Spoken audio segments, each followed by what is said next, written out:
Bismillahirrahmanirrahim. Assalamualaikum warahmatullahi wabarakatuh. Perkenalkan, nama saya Muhammad Ivan Setianto, NRP 23 2021-006. Di sini saya akan memaparkan mengenai perkembangan peta konvensional menjadi Google Maps untuk memenuhi tugas dari pengantar transformasi digital. Peta merupakan sebuah artefak yang telah diproduksi oleh manusia dari zaman ke zaman. Di dalam pemetaan terdapat kegiatan konstruksi pengetahuan, teknik-teknik, hingga teknologi yang berkaitan dengan lokasi, distribusi ruang, dan batas-batas. Pada awalnya, peta banyak didefinisikan sebagai gambaran sebagian atau seluruh muka bumi yang diproyeksikan ke dalam media dua dimensi dan diskalakan. Definisi tersebut menunjukkan bahwa peran peta sekedar menjadi representasi dunia nyata dan dekade terakhir dapat dikatakan sebagai era baru pemetaan. Secara kontemporer, peta lebih didefinisikan sebagai unsur yang harus ada dalam memandang dunia atau constitutive of world view. Evolusi Google Maps menunjukkan bahwa suatu platform digital menjadi basis pemetaan geografis yang dapat dimanfaatkan untuk berbagai bidang kehidupan. MC Square menjelaskan bahwa evolusi Google Maps merupakan pergeseran teknologi media menjadi geomedia, yaitu suatu kondisi yang ditandai dengan maraknya penggunaan media di mana-mana, kesadaran akan lokasi semakin tinggi, serta kemungkinan terjadinya feedback informasi secara real-time.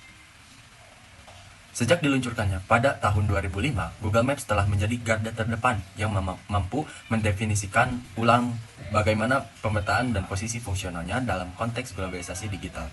Selain fakta bahwa sejak awal aplikasi berbasis browser Google Maps cocok dengan perubahan yang akan terjadi, yaitu dari desktop software menuju code-based application tree. Menurut MC Square, terdapat 4 atribut lain yang membedakan platform Google Maps, yaitu diantaranya yang pertama, integrasi cepat dengan citra satelit. Yang kedua, adopsi strategi partisipatif. Yang ketiga, pembuatan aliran data eksklusif. Dan yang keempat, pengembangan platform pemetaan pada seluler.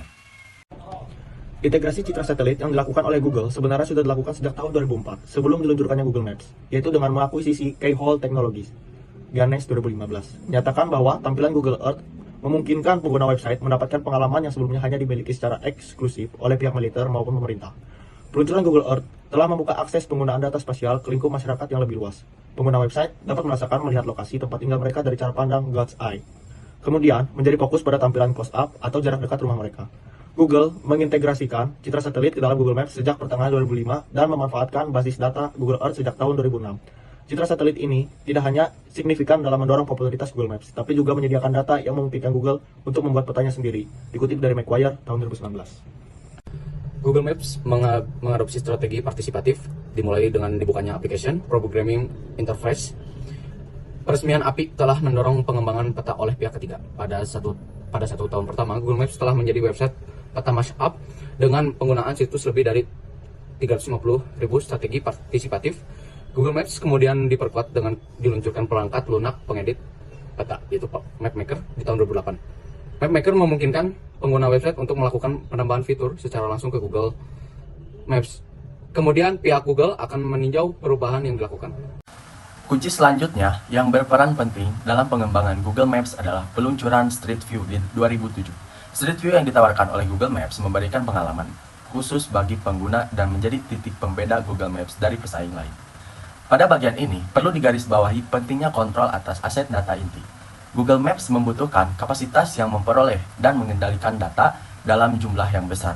Dalam pengembangannya, kontrol data oleh Google semakin kuat dengan memfokuskan proyek Street View sepenuhnya atau in-house dan membeli rumah sendiri satelit pencitraan bumi SkySat pada tahun 2014.